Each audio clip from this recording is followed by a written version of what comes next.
ਹੱਥ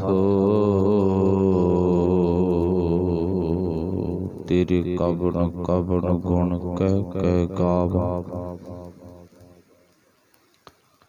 ਤੂੰ ਸਾਹਿਬ ਗੁਣੀ ਨਿਦਾਨਾ,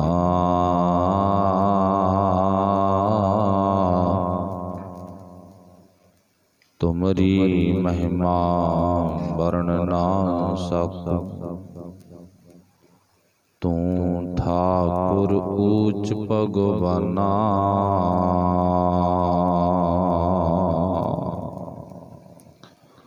ਧੰਨ ਵਾਹਿਗੁਰੂ ਸਾਹਿਬ ਜੀਓ। ਆਈ ਗਿਆ ਕੀ ਨਾ ਆਇਓ, ਕਿਉਂ ਆਵੈ ਜਾਤਾ।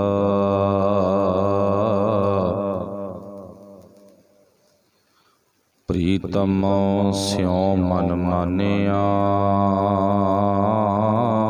ਹਰ ਸੇਤੀ ਰਾਤਾ। ਸਾਹਿਬ ਰੰਗ ਰਾਤਾ, ਸਚ ਕੀ ਬਾਤਾ। ਜਿਨ ਬਿੰਬ ਕਾ ਕੋਟ ਉਸਾਰਿਆ, ਪੰਚ ਭੂ ਨਾਇਕੋ ਆਪ ਸਰੰਦਾ। ਜਿਨ ਸਚ ਕਾ ਪਿੰਡ ਸਵਾਰਿਆ, ਹਮ ਅਬ ਗੁਣਿਆਰੇ ਤੂੰ ਸੁਣ ਪਿਆਰੇ।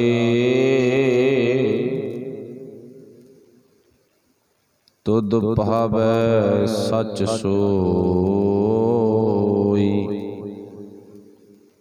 ਆਵਨ ਜਾਣਾ ਨਾ ਥੀਐ ਸਾਚੀ ਮਤ ਹੋਈ।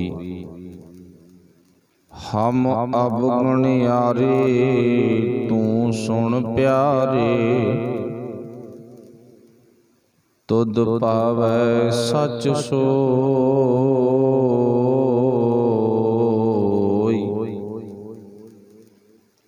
ਆਵਣ ਜਾਣਾ ਨਾ ਥੀਐ ਸਾਚੀ ਮਤ ਹੋਈ।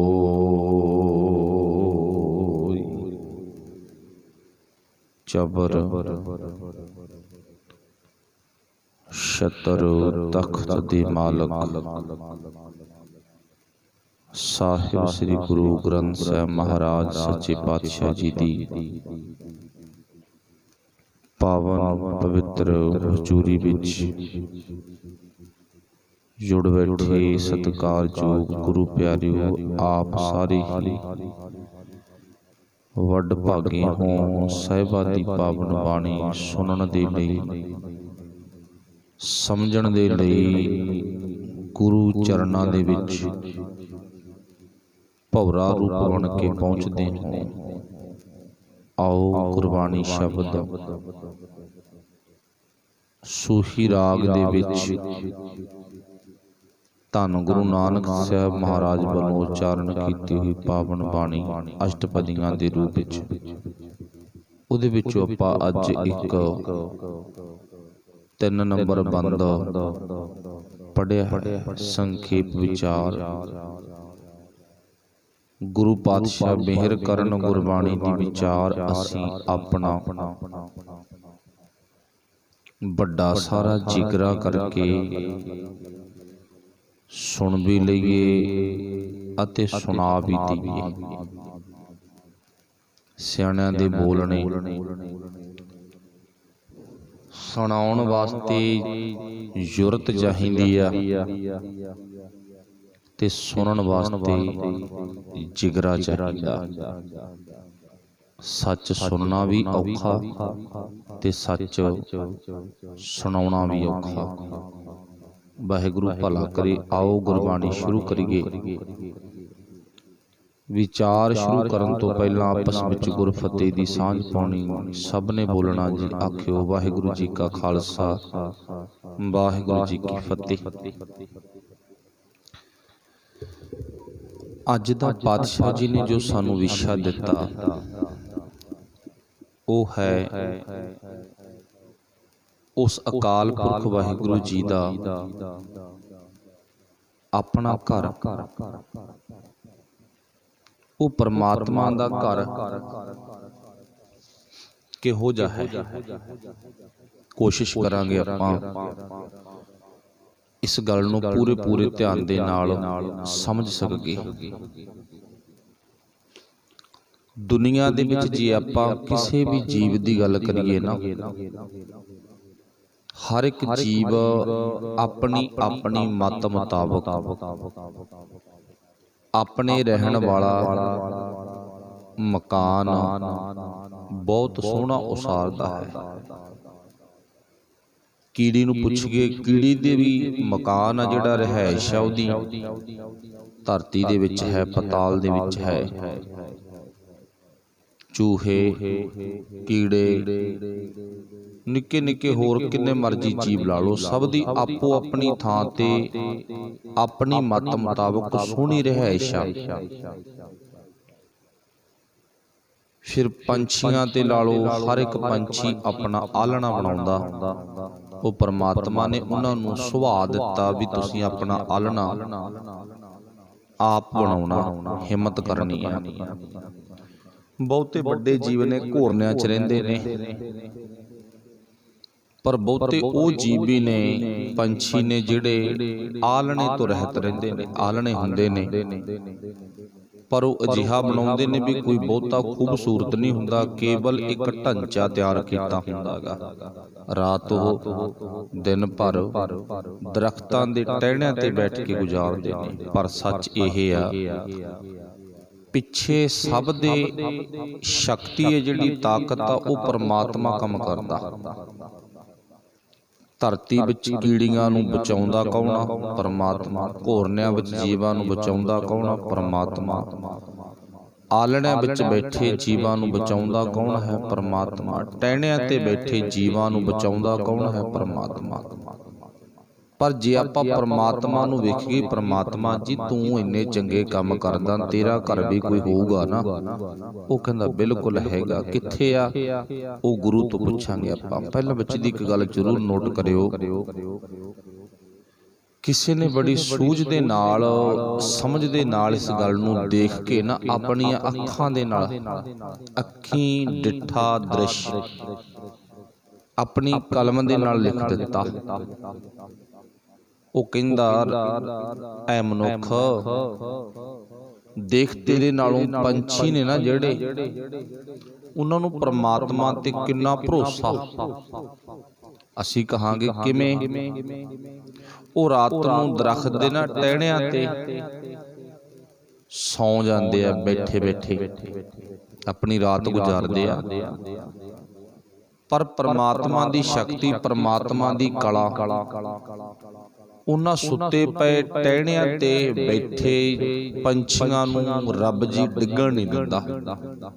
नहीं, बंदे दा सुभाअ, हर एक जीव दा सुभाअ, जदों बंदा सौ जांदा शरीर करके वो डैड हो जांदा, डिग भी सकदा।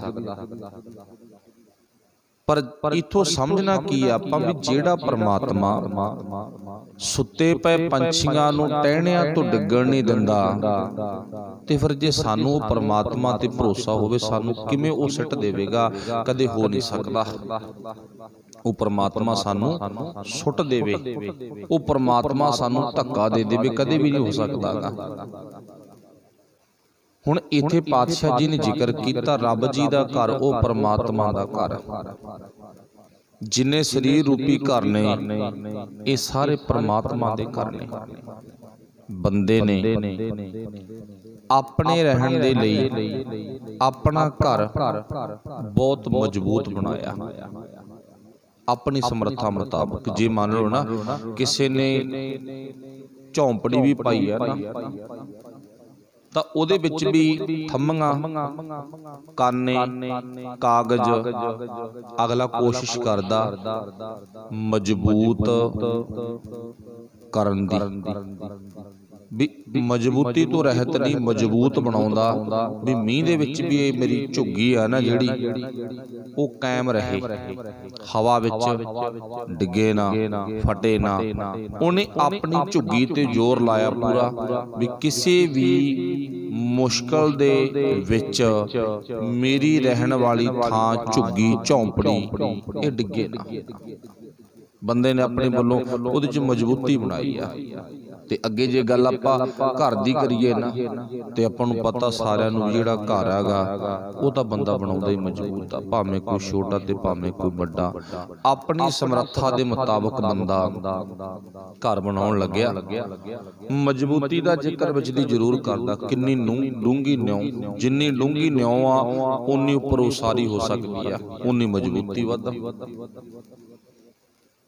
ਤੇ ਪਰ ਜਿਹੜੀ ਗੱਲ ਇੱਥੇ ਆਪਾਂ ਨੂੰ ਪਾਤਸ਼ਾਹ ਨੇ ਦੱਸੀ ਹੈ, ਕਹਿੰਦੇ ਪ੍ਰਮਾਤਮਾ ਦਾ ਘਰ, ਉਹਦਾ ਘਰ ਕੱਚਾ ਭਾਈ, ਉਹਦਾ ਘਰ ਪੱਥਰ ਦਾ ਨਹੀਂ ਹੈ, ਉਹਦਾ ਘਰ ਮਿੱਟੀ ਦਾ, ਕੱਖਾਂ ਕਾਨਿਆਂ ਦਾ, ਇਦਾਂ ਦਾ ਸਾਡੇ ਵੱਲੋਂ ਜਿਵੇਂ ਹੁੰਦਾ ਨਾ ਮਟੀਰੀਅਲ, ਇਸ ਤਰ੍ਹਾਂ ਇਹ ਮਟੀਰੀਅਲ ਵਰਗਾ ਉਹ ਪ੍ਰਮਾਤਮਾ ਜੀ ਦਾ ਘਰ ਨਹੀਂ ਹੈ। ਉਹਦਾ ਘਰ ਤਾਂ ਕੱਚਾ ਗਾ, ਉਹ ਮਾਲਕ ਜੀ ਦਾ ਘਰ ਬਿਲਕੁਲ ਕੱਚਾ। ਹਰ ਇੱਕ ਜਗ੍ਹਾ ਦੀ ਬੁਨਿਆਦ ਆ। ਅੱਜ ਜਿੱਥੇ ਆਪਾਂ ਬੈਠੇ ਆ ਨਾ, ਇਹ ਇੱਕ ਦਰਬਾਰ ਹਾਲ ਦੇ ਵਿੱਚ ਇਹਦੀ ਵੀ ਇੱਕ ਗਰੰਟੀ ਆ, ਬੁਨਿਆਦ ਆ ਵੀ ਇਹ 200 ਸਾਲ ਨਾ, 300 ਸਾਲ, 400 ਸਾਲ ਮਜ਼ਬੂਤ ਇੰਨੀ ਰਹੇਗਾ, ਡਿੱਗੇਗਾ ਨਹੀਂ। ਅਸਲ ਤਾਂ ਵੱਧ ਟਾਈਮ ਤੋਂ ਮਜ਼ਬੂਤ ਬਹੁਤ ਆ ਨਾ, ਆਪਾਂ ਸਾਰੀ ਵੇਖਦੇ ਆ, ਇਹ ਡਿੱਗੇਗਾ ਨਹੀਂ। ਇਸੇ ਦਰਬਾਰ ਹਾਲ 'ਚ 2 3 4 ਪੀੜ੍ਹੀਆਂ, 5 ਪੀੜ੍ਹੀਆਂ, 6 ਪੀੜ੍ਹੀਆਂ ਆ ਕੇ ਚਲੀਆਂ ਜਾਣਗੀਆਂ, ਫਿਰ ਵੀ ਨਹੀਂ ਡਿੱਗਦਾ, ਉਵੇਂ ਦਾ ਉਵੇਂ ਰਹੇਗਾ। ਮਨਿਆਦ ਆ ਨਾ ਦਰਬਾਰ ਸਾਹਿਬ, ਹਰਿਮੰਦਰ ਸਾਹਿਬ ਪਾਣੀ ਦੇ ਵਿੱਚ ਜਿਉਂ ਮੇਰੇ ਮਾਲਕ ਧੰਨ ਗੁਰੂ ਅਰਜਨ ਦੇਵ ਮਹਾਰਾਜ, ਰਾਮਦਾਸ ਮਹਾਰਾਜ ਜੀ ਹੋਰਾਂ ਨੇ ਬਣਵਾਇਆ, ਤੇ ਉਹ ਅੱਜ ਵੀ ਕਾਇਮ ਆ। ਅਕਾਲ ਤਖਤ ਦੀ ਉਸਾਰੀ ਠੀਕ ਆ, ਬਾਹਰੋਂ ਬਣਤਰ ਬਦਲ ਗਈ, ਨਮੂਨਾ ਥੋੜਾ ਬਹੁਤਾ ਚੇਂਜ ਹੋ ਗਿਆ, ਪਰ ਉਹ ਕੰਧਾਂ ਸੇਮ ਨੇ, ਮਜ਼ਬੂਤੀ ਹੈ ਉਹਨਾਂ ਦੀ, ਬੁਨਿਆਦ ਆ। ਪਰ ਉੱਥੇ ਰਹਿਣ ਵਾਲੇ ਕਿੰਨੇ ਆ ਕੇ ਚਲੇ ਗਏ। ਪਰ ਗੁਰੂ ਸਾਹਿਬ ਜੀ ਕਹਿੰਦੇ ਨਾ, ਪਰ ਕਮਾਲ ਇਹ ਆ ਵੀ ਜਿਹੜਾ ਪ੍ਰਮਾਤਮਾ ਦਾ ਘਰ ਆ ਨਾ, ਉਹ ਕੱਚਾ ਪਾਇਆ ਇੱਕ ਨੰਬਰ ਤੇ। ਹੁਣ ਜਿਹੜਾ ਪ੍ਰਮਾਤਮਾ ਦਾ ਘਰ ਕੱਚਾ ਤੇ ਉਹਦੀ ਬੁਨਿਆਦ ਕੋਈ ਨਹੀਂ, ਪ੍ਰਮਾਤਮਾ ਦੇ ਘਰ ਦੀ ਬੁਨਿਆਦ ਨਹੀਂ ਹੈ, ਉਹਦੀ ਗਰੰਟੀ ਨਹੀਂ ਹੈ, ਗਰੰਟੀ ਤਾਂ ਮਿਲਦੀ ਨਹੀਂ ਹੈ। ਹੁਣ ਆਪਾਂ ਸੋਚਾਂਗੇ ਪ੍ਰਮਾਤਮਾ ਜਿਹੜਾ ਸਭ ਨੂੰ ਪੱਕੇ ਮਕਾਨ ਦਿੰਦਾ, ਆਪਾਂ ਜਦੋਂ ਮਕਾਨ ਬਣਾਉਣਾ ਹੋਵੇ ਨਾ, ਆਪਾਂ ਰੱਬ ਅੱਗੇ ਬੇਨਤੀ ਕਰਦੇ ਹਾਂ, ਸੱਚੇ ਪਾਤਸ਼ਾਹ ਸਾਡੇ ਕਿਸੇ ਵੀ ਕਾਰਜ ਵਿੱਚ ਔਂਕੜ ਨਾ ਆਵੇ, ਤੇ ਸਾਡਾ ਕਾਰਜ ਇੰਨਾ ਮਜ਼ਬੂਤ ਹੋਵੇ ਨਾ, ਘਰ ਸਾਡਾ ਮਜ਼ਬੂਤ ਹੋਵੇ, ਕਮਾਲ ਹੀ ਹੋ ਜੇ, ਲੋਕ ਖੜ ਖੜ ਵੇਖਣ, ਇੰਨਾ ਸੋਹਣਾ, ਇੰਨਾ ਮਜ਼ਬੂਤ ਬਣੇ। ਘਰ ਦੀ ਸੁਖ ਸ਼ਾਂਤੀ ਦੀ, ਘਰ ਦੀ ਮਜ਼ਬੂਤੀ ਦੀ, ਘਰ ਦੀ ਲੰਬੇਰੀ ਉਮਰ ਦੀ ਗਰੰਟੀ ਦੀ ਆਪਾਂ ਗੁਰੂ ਅੱਗੇ ਅਰਦਾਸ ਕਰਦੇ ਹਾਂ, ਪਰਮਾਤਮਾ ਅੱਗੇ ਉਡਾਢੇ ਅੱਗੇ ਅਰਦਾਸ ਕਰਦੇ ਹਾਂ। ਪਰ ਚੇਤਾ ਰੱਖਿਓ, ਕਦੇ ਪਰਮਾਤਮਾ ਆਪਣੇ ਵੱਡੇ ਘਰ ਦੀ, ਆਪਣੀ ਗਰੰਟੀ ਤੋਂ ਰਹਿਤ ਘਰ ਦੀ, ਆਪਣੇ ਕੱਚੇ ਘਰ ਦੀ ਕਦੇ ਕਿਸੇ ਹੋਰ ਰੱਬ ਕੋਲੇ ਵੀ ਅਰਦਾਸ ਕਰਦਾ ਹੋਵੇਗਾ? ਨਹੀਂ। ਇਸ ਕਰਕੇ ਉਹ ਪ੍ਰਮਾਤਮਾ ਜੀ ਦਾ ਜਿਹੜਾ ਘਰ ਆ ਨਾ, ਉਹ ਗਰੰਟੀ ਤੋਂ ਰਹਿਤ ਹੈ, ਉਹਦੀ ਗਰੰਟੀ ਨਹੀਂ ਹੈ। ਉਹ ਕਿਹੜਾ ਘਰ ਆ ਉਹਦਾ? ਆਓ ਆਪਾਂ ਗੁਰੂ ਸਾਹਿਬ ਨੂੰ ਪੁੱਛੀਏ।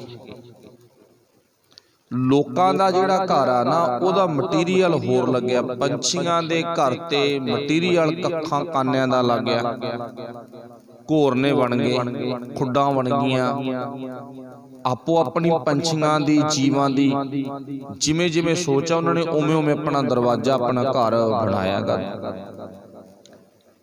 ਸਭ ਦਾ ਜਿਹੜਾ ਮਟੀਰੀਅਲ ਆ ਇਉਂ ਵੱਲੋਂ ਕੱਖ ਕਾਨੇ ਲੱਕੜ ਗਾਰਾ ਮਿੱਟੀ ਆਦਿਕ, ਚਾਹੇ ਪੰਛੀ ਅਤੇ ਚਾਹੇ ਬੰਦਾ। ਪਰ ਜਿਹੜਾ ਪਰਮਾਤਮਾ ਦਾ ਘਰ ਆ ਨਾ, ਉਹਦੇ ਤੇ ਮਟੀਰੀਅਲ ਦੁਨੀਆ ਨਾਲੋਂ ਅਲੱਗ ਦਾ ਲੱਗਿਆ ਹੋਇਆ। ਦੁਨੀਆ ਦੇ ਵਿੱਚ ਜੋ ਮਕਾਨ ਬਣਦੇ ਆ ਉਹਨਾਂ ਦਾ ਮਟੀਰੀਅਲ ਹੋਰ ਕਿਸਮ ਦਾ, ਤੇ ਜੋ ਗੁਰੂ ਪਰਮਾਤਮਾ ਦਾ ਅਕਾਲ ਪੁਰਖ ਦਾ ਘਰ ਆ ਇਹਦਾ ਮਟੀਰੀਅਲ ਹੋਰ ਕਿਸਮ ਦਾ ਗਾ। ਉਹ ਕਿਹੜਾ ਗਾ ਗੁਰੂ ਸਾਹਿਬ ਅੱਗੇ ਦੱਸਦੇ ਨੇ, ਪਾਤਸ਼ਾਹ ਜੀ ਜ਼ਿਕਰ ਕਰਦੇ ਨੇ, ਕਹਿੰਦੇ ਆਏ ਗਿਆ ਕੀ ਨਾ ਆਇਓ, ਕਿਉਂ ਆਵੇ ਕਿਉਂ ਜਾਤਾ। ਕਹਿੰਦੇ ਉਹ ਪਰਮਾਤਮਾ ਜਦੋਂ ਸਰੀਰ ਰੂਪੀ ਘਰ 'ਚ ਬਹਿ ਜਾਂਦਾ ਨਾ, ਤੇ ਉਹ ਪਰਮਾਤਮਾ ਸਰੀਰ ਰੂਪੀ ਘਰ 'ਚੋਂ ਨਿਕਲਦਾ ਨਹੀਂ ਹੈ, ਕਿਉਂਕਿ ਉਹਨੂੰ ਮਾਣ ਹੈ ਇਸ ਘਰ ਤੇ ਵੀ ਮੇਰਾ ਬਣਾਇਆ ਹੋਇਆ ਮਕਾਨ ਆ, ਮੇਰਾ ਬਣਾਇਆ ਹੋਇਆ ਘਰ ਹੈਗਾ, ਇਹ ਮੇਰਾ ਘਰ ਆ ਨਾ। ਉਹਨੂੰ ਇਸ ਗੱਲ ਤੇ ਮਾਣ ਆ, ਉਹ ਦੁਬਾਰਾ ਇਸ ਘਰ 'ਚੋਂ ਨਿਕਲਦਾ ਨਹੀਂ ਹੈ। ਦੂਜੀ ਗੱਲ, ਉਸ ਪਰਮਾਤਮਾ ਦੀ ਕੋਈ ਇਹ ਸਰੀਰ ਰੂਪੀ ਘਰ ਵਿੱਚ ਰਹਿੰਦੇ ਆ ਵੇਖ ਕੇ ਕਦਰ ਕਰੇ ਨਾ ਕਰੇ। ਆਪਣੀ ਆਮ ਹੀ ਕਹਾਵਤ ਆ ਨਾ ਵੀ ਆਪ ਦਾ ਘਰ ਭਾਵੇਂ ਨਕੰਮਾ ਹੀ ਹੋਵੇ, ਪਰ ਬੰਦਾ ਇਹ ਗੱਲ ਜ਼ਰੂਰ ਕਹਿੰਦਾ ਵੀ ਆਪ ਦੇ ਘਰ ਵਿੱਚ ਜਿਹੜੀ ਸੁੱਖ ਆਨਾ ਸ਼ਾਂਤੀ ਆ, ਜਿਹੜੀ ਉੱਥੇ ਨੀਂਦ ਆਉਣੀ ਆ, ਉਹ ਆਪ ਦੇ ਘਰ 'ਚ ਹੀ ਆਉਣੀ ਆ, ਬਗਾਨੇ ਘਰ 'ਚ ਨਹੀਂ ਆਉਂਦੀ। ਬਗਾਨੇ ਘਰ ਭਾਵੇਂ ਸੋਨੇ ਦੇ ਮਹਿਲਾਂ ਦੇ ਵਿੱਚ ਜਾ ਕੇ ਪੈ ਜਾਈਏ, ਸ਼ਾਇਦ ਉੱਥੇ ਸ਼ਾਂਤੀ ਨਾ ਹੋਵੇ, ਆਪਣੀ ਕੁੱਲੀ ਦੇ ਵਿੱਚ ਸ਼ਾਂਤੀ ਜ਼ਰੂਰ ਹੋਵੇਗੀ। ਆਪਣੀ ਆਮ ਹੀ ਕਹਾਵਤ ਆ, ਆਪ ਦਾ ਘਰ ਆਪਦਾ ਹੀ ਹੁੰਦਾ। ਹੁਣ ਜਿਹੜੇ ਬਜ਼ੁਰਗ ਆਪਦੇ ਘਰ ਵਿੱਚ ਰਹਿੰਦੇ ਨੇ, ਉਹਨੂੰ ਕਹਿ ਦਈਏ ਵੀ ਤੁਸੀਂ ਹੁਣ ਐਂ ਕਰੋ ਵੀ ਤੁਹਾਨੂੰ ਕਿਸੇ ਚੰਗੇ ਜਿਹੇ ਕਿਰਾਏ ਦੇ ਮਕਾਨ ਵਿੱਚ ਛੱਡ ਆਉਣੇ, ਉਹ ਕਹਿੰਦੇ ਨਹੀਂ, ਅਸੀਂ ਆਪਦੇ ਘਰ ਵਿੱਚ ਖੁਸ਼ ਹਾਂ, ਸਾਨੂੰ ਮਾਣ ਆ, ਭਾਵੇਂ ਸਾਡੀ ਕੱਖਾਂ ਦੀ ਕੁੱਲ ਗਈ ਆ, ਵੀ ਸਾਡੀ ਆਪਦੀ ਆ, ਸਾਨੂੰ ਇਸ ਗੱਲ ਦਾ ਮਾਣ ਆ। ਤੇ ਫਿਰ ਪਰਮਾਤਮਾ ਕਹਿੰਦਾ ਨਾ, ਮੈਨੂੰ ਵੀ ਇਸ ਗੱਲ ਦਾ ਮਾਣ ਆ, ਭਾਵੇਂ ਮੇਰੇ ਰਹਿਣ ਵਾਲਾ ਘਰ ਕੱਚਾ ਹੀ ਆ। ਉਹ ਬਜ਼ੁਰਗਾਂ ਦਾ ਭਾਵੇਂ ਉਸ ਘਰ ਵਿੱਚ ਸਤਿਕਾਰ, ਮਾਣ, ਆਦਰ, ਕਦਰ ਕੀਮਤ ਹੈ ਭਾਵੇਂ ਨਾ ਹੋਵੇ, ਪਰ ਉਹ ਕਹਿੰਦੇ ਸਾਨੂੰ ਆਪਣੇ ਘਰ ਵਿੱਚ ਮਾਣ ਆ, ਫਖਰ, ਅਸੀਂ ਆਪਣੇ ਘਰ ਵਿੱਚ ਬੈਠੇ ਆ। ਪਰਮਾਤਮਾ ਰੂਪੀ ਬਜ਼ੁਰਗ ਨੂੰ ਆਪਾਂ ਆਪਣੇ ਸਰੀਰ ਰੂਪੀ ਘਰ ਵੱਲ ਵੇਖਣਾ ਵੀ ਉਹਦੇ ਵਿੱਚ ਹੈ, ਪਰ ਉਹਦੀ ਕਦਰ ਕਰਨੀ, ਉਹ ਪਰਮਾਤਮਾ ਦਾ ਸਤਿਕਾਰ ਕਰਨਾ, ਉਹ ਵਾਹਿਗੁਰੂ ਜੀ ਵੱਲ ਵੇਖਣਾ, ਇਹ ਸਾਡੀ ਮਰਜ਼ੀ ਆ ਵੀ ਅਸੀਂ ਸਰੀਰ ਰੂਪੀ ਘਰ ਵਿੱਚ ਰਹਿੰਦੇ ਪਰਮਾਤਮਾ ਨੂੰ ਤੱਕੀਏ ਜਾਂ ਨਾ ਤੱਕੀਏ, ਪਰ ਉਹਦਾ ਘਰ ਇਹ ਹੈਗਾ। ਸਰੀਰ ਇਉਂ ਕਹਿ ਲਓ, ਕੀੜੀ, ਹਾਥੀ, ਅਨੇਕਾਂ ਜੀਵ, ਜਿੰਨੇ ਵੀ ਜੀਵ ਆਪਾਂ ਵੇਖਦੇ ਆ, ਸਾਰਿਆਂ ਦੇ ਵਿੱਚ ਪਰਮਾਤਮਾ ਆਪ ਵਸਿਆ ਹੋਇਆ ਹੈਗਾ। ਉਹ ਕਹਿੰਦੇ ਜਦੋਂ ਇਹ ਸਰੀਰ ਤਿਆਰ ਹੋ ਗਿਆ ਨਾ, ਉਸੇ ਦਿਨ ਹੀ ਪਰਮਾਤਮਾ ਸਰੀਰ ਦੇ ਵਿੱਚ ਆ ਵੜਿਆ ਸੀ, ਉਸੇ ਦਿਨ ਜਿੱਦੇ ਵੀ ਤਿਆਰ ਹੋ ਗਿਆ। ਤੇ ਜਿੰਨਾ ਟਾਈਮ ਇਹ ਸਰੀਰ ਕਾਇਮ ਆਗਾ, ਉਹਨਾਂ ਟਾਈਮ ਉਹ ਪਰਮਾਤਮਾ ਸਰੀਰ ਵਿੱਚ ਰਹਿੰਦਾ। ਜਿੱਦੇ ਇਹ ਸਰੀਰ ਦੇ ਵਿੱਚੋਂ ਜਿੰਦ ਨਿਕਲ ਗਈ, ਉਸੇ ਦਿਨ ਹੀ ਉਹ ਪਰਮਾਤਮਾ ਪਾਸੇ ਹੋ ਜਾਂਦਾ, ਮਾਲਕ ਜੀ ਪਾਸੇ ਹੁੰਦਾ। ਉਹਦੀ ਸਿਹਤ ਤੇ ਕੋਈ ਅਸਰ ਨਹੀਂਗਾ। ਇਵੇਂ ਜਿਵੇਂ ਉਹ ਸਰੀਰਾਂ ਵਿੱਚ ਰਹਿੰਦਾ ਗਾ, ਪਰ ਸਰੀਰਾਂ ਦੇ ਵਿੱਚ ਰਹਿੰਦਿਆਂ ਹੋਇਆਂ ਜਿੱਦੇ ਸਰੀਰ ਦੇ ਵਿੱਚੋਂ ਜਿੰਦ ਨਿਕਲ ਜਾਂਦੀ ਹੈ, ਉਹ ਵੀ ਪਾਸੇ ਹੋ ਜਾਂਦਾ ਗਾ। ਉਹ ਕਬਜ਼ਾ ਕੋਈ ਨਹੀਂ ਕਰਦਾ। ਉਹਦੇ ਚ ਖਾਸੀਅਤ ਕੀ ਆ? ਰਹਿੰਦਾ ਕੱਚੇ ਘਰ ਚ, ਪਰ ਕਬਜ਼ਾ ਉਹਦਾ ਹੀ ਨਹੀਂਗਾ। ਤੇ ਬੰਦੇ ਨੂੰ ਇਹ ਸੂਝ ਸਮਝ ਲੈ ਲੈਣੀ ਚਾਹੀਦੀ ਆ ਵੀ ਅੱਜ ਮੇਰਾ ਕਿੰਨਾ ਕੋ ਕਬਜ਼ਾ ਗਾ, ਉਹ ਆਪਾਂ ਖੁਦ ਵੇਖ ਸਕਦੇ ਆ, ਪਰ ਉਹ ਪਰਮਾਤਮਾ ਇਸ ਤਰ੍ਹਾਂ ਦਾ ਕਬਜ਼ਾ ਨਹੀਂ ਕਰਦਾ ਗਾ। ਚਲੋ ਤਾਈਓ ਇਸ ਕਰਕੇ ਗੁਰੂ ਨਾਨਕ ਪਾਤਸ਼ਾਹ ਜੀ ਕਹਿੰਦੇ ਨਾ, ਆਏ ਉਹ ਪਰਮਾਤਮਾ ਆ ਵੜਿਆ। ਫਿਰ ਕੀ ਕਹਿੰਦੇ ਨੇ? ਆਏ ਗਿਆ ਕੀ ਨਾ ਆਇਓ। ਕਹਿੰਦੇ ਜਦੋਂ ਆ ਗਿਆ ਨਾ, ਫਿਰ ਉਹ ਜਾਂਦਾ ਨਹੀਂ ਹੈ। ਉਹਦੀ ਪਹਿਚਾਣ ਕਰਨੀ, ਉਹਨੂੰ ਵੇਖਣਾ, ਉਹਨੂੰ ਮਿਲਣਾ, ਉਹਦੇ ਵਰਗਾ ਸੁਭਾਅ ਬਣਾਉਣਾ, ਇਹ ਆਪਣੀ ਮਰਜ਼ੀ ਹੈ, ਪਰ ਉਹ ਦੁਬਾਰਾ ਜਾਂਦਾ ਨਹੀਂ ਹੈ। ਕਈ ਵਾਰ ਉਹਨੂੰ ਬੰਦਾ ਹੇਠਾਂ ਨੱਪ ਦਿੰਦਾ, ਪਾਸੇ ਕਰ ਦਿੰਦਾ, ਸਾਈਡ ਤੇ ਕਰ ਦਿੰਦਾ, ਤੇ ਕਈ ਵਾਰ ਕੋਈ ਬੰਦਾ ਇਸ ਘਰ ਵਿੱਚ ਰਹਿੰਦਿਆਂ ਪਰਮਾਤਮਾ ਨੂੰ ਵੇਖ ਲੈਂਦਾ ਹੈ। ਫਿਰ ਅੱਗੇ ਪਾਸੇ ਜ਼ਿਕਰ ਕਰਦੇ ਨੇ, ਪ੍ਰੀਤਮ ਸਿਉ ਮਨ ਮਾਨਿਆ ਹਰ ਸੇਤੀ ਰਾਤਾ। ਜਿਨ੍ਹਾਂ ਦਾ ਮਨ ਪ੍ਰੀਤਮ ਦੇ ਬੋਲਾਂ ਵਿੱਚ ਰੀਝ ਜਾਵੇ, ਪਰਮਾਤਮਾ ਦੇ ਬੋਲਾਂ ਨੂੰ ਸੁਣਨ ਲੱਗ ਜਾਵੇ। ਪ੍ਰੀਤਮ ਸਿਉ परमात्मा दे नाल मिल के मन मानिया, उन्हां दा मन मन गया ते फिर के प्रीतम स्यों मन मानिया हर सेती राता। फिर वो हरि परमात्मा दे विच बंदा रच मिच जांदा गा, अंतर नहीं रह जांदा, फर्क नहीं रह जांदा गा। भाव वो जो भी कारज करदा अपने अंदर बैठे मालक नूं पुछ के, अपने अंदर बैठे परमात्मा नूं पुछ के करदा गा। हुण साडे शरीर विचों आवाज़ां आउंदियां ने दो, एक मन चों आउंदी है साडे दिमाग चों, एक आउंदी है साडे हिरदे चों, साडे अंदर बैठे परमात्मा दी आवाज़। हुण कई बार आपां वेखदे आ ना, जिहड़ी मन दी आवाज़ आ इह तां दुनिया दे सुभाअ मुताबक साडे दिमाग चों निकलदी आ। मन की कहंदा कुछ नहीं हुंदा, चोरी कर ला, फलाना भी चोरियां करदा ही आ, की फर्क पैंदा गा। मन कहंदा रिश्वत लै ला, फिर की फर्क पैंदा, सारा जहान ही रिश्वत लई जांदा, जे तूं रिश्वत लै लेगा तां की अंतर आ। मन कहंदा ना, मन कहंदा गा बुरा काम कर ला, फिर की हुंदा, आ फलाने भी करी जांदे ने, तां की फर्क पैंदा गा। मन ने गल कह दित्ती, ये मन दी आवाज़ आ ना, ते बंदा ज़्यादातर सुनदा मन दी आ, ते हिरदे च बैठा परमात्मा ही कहंदा गा। जदों कोई भी इंसान पहली बार ना माड़े काम वाल जांदा, अपना कदम पुटदा है, तो उस दिन परमात्मा बोलदा। भाई जिहड़े परमात्मा दी आपां गल करदे ना, कच्चे घर च रहिंदा, शरीर रूपी कच्चा घर, ये घर विच रहिंदा, वो परमात्मा उस दिन बोलदा। मान लो भी अपना नौजवान सरीरक तल ते पक्ष हैगा अपना खुद दा, हुण मेरे अंदर ख्याल की बन गया भी माड़ा काम कर ला, तैनूं किहड़ा तेरी माँ वेखदी है, तैनूं किहड़ा तेरा बाप वेखदा गा, ना गुआंढी ना कोई पिंड दा कोई नहीं देखदा गा, सारे अणरिठे करते, अपनी अखां तो परोखे कर दिते सब। ते हुण जदों बंदा माड़े कर्म वाला कदम पुटदा ना, ते अंदर बैठा परमात्मा आवाज़ दिंदा, चाहे वो बच्ची है, चाहे बच्चा नौजवान है, चाहे बुढ़ा, चाहे किसी भी अवस्था दे विच है, वो अंदर बैठा परमात्मा कहंदा ना पुत्त माड़ा काम ना कर, देख ला जे पता लग गया। हुण बंदे दे अंदर ख्याल की बनिया, जे पता लग गया फिर की बनूगा, मां नूं, प्यो नूं, पिंड नूं, समाज नूं जे पता लग गया तूं मूँह विखाउण जोगा नहीं रहना गा। अंदरों आवाज़ आ गई। मन ने की कहता, मन कहता फिर की हुंदा, फलानियां दा ही बच्चा करी जांदा माड़े काम, फलाना भी करी जांदा। मन ने दलेरी देती, अंदरों वाहिगुरू परमात्मा वो कहंदा ना करना। एक आवाज़ दित्ती उन्हें, दूजी दित्ती, तीजी आवाज़ दित्ती, वो चुप कर गया। हुण कहंदा तेरी मर्जी है, कर ला भाई। हुण मन दे आखे लग के बंदा माड़े काम वाल तुर पिया, मन दे आखे लग के तुरिया ना, जदों मन दे आखे लग के तुर पिया, हुण मन मानी हो गई इत्थे। ते जे मन अंदर दी आवाज़ नूं सुन लैंदा, फिर उथे गुरु दी गल चल पैंदी भी जो गुर कहे सोई भल मानो। हुण कदे वो वक्त सी दशमेश पिता ने आवाज़ दित्ती आ, भाई इउं कर दुनी चंद, तू कल नूं हाथी नाल मुकाबला करना, तैयार हो जा, तकड़ा हो जा। आवाज़ देती ना पातशाह ने, पर मन ने की कहा, मन कहना कमलिया कित्थे हाथी कित्थे तू, इदां नहीं गल लोटाउणी गी। मन कहना भज चल, हनेरा होया पिया, किहड़ा वेखदा तैनूं, भज चल। मन ने कहता, पर जदों आपां कहदे ना भी जमीर नहीं मनदी, आत्मा ही कहंदी आ, आत्मा कहंदी देख ला भज ना, बड़ा वड्डा कलंक लग जू जे तू भज गया, भगौड़ियां च ना आ जाऊगा। पर अंदर दे बैठे परमात्मा दी ना सुनी, मन दी सुन के भज गया। पर आपां नूं पता वो जिहड़ा लग्या होया कलंक सी ना, दाग सी, फिर इसे दे पुत्तर पोतरे भगवान सिंह वर्गिया ने वो दाग लाहिया सीगा। वो मझेलीए ना भगवान सिंह वर्गिया ने वो दाग लाया सी भी साडे दादे वालों लग्या होया दाग आ ना, वो जिहड़ा असीं सिख कौम दे भाव सिर तो लाहांगे। आप उन्हां ने जंग युद्ध विच हिस्सा पा के, गुरु घर दी सेवा करके, सिमरन करके मालक नाल जुड़ के लाया। कहण तो भाव आत्मा दी आवाज़ नहीं सुनी, अपने मन दी आवाज़ सुनी आ, मन करके भज गया, बस जीवन बर्बाद हो गया। ਹੁਣ ਇੱਥੇ ਇਹੀ ਗੱਲ ਆ, ਜਿਨ੍ਹਾਂ ਨੇ ਅੰਦਰ ਬੈਠੇ ਪ੍ਰਮਾਤਮਾ ਦੀ ਗੱਲ ਨੂੰ ਸੁਣ ਲਿਆ ਉਹ ਧੰਨਤਾ ਦੇ ਯੋਗ ਆ।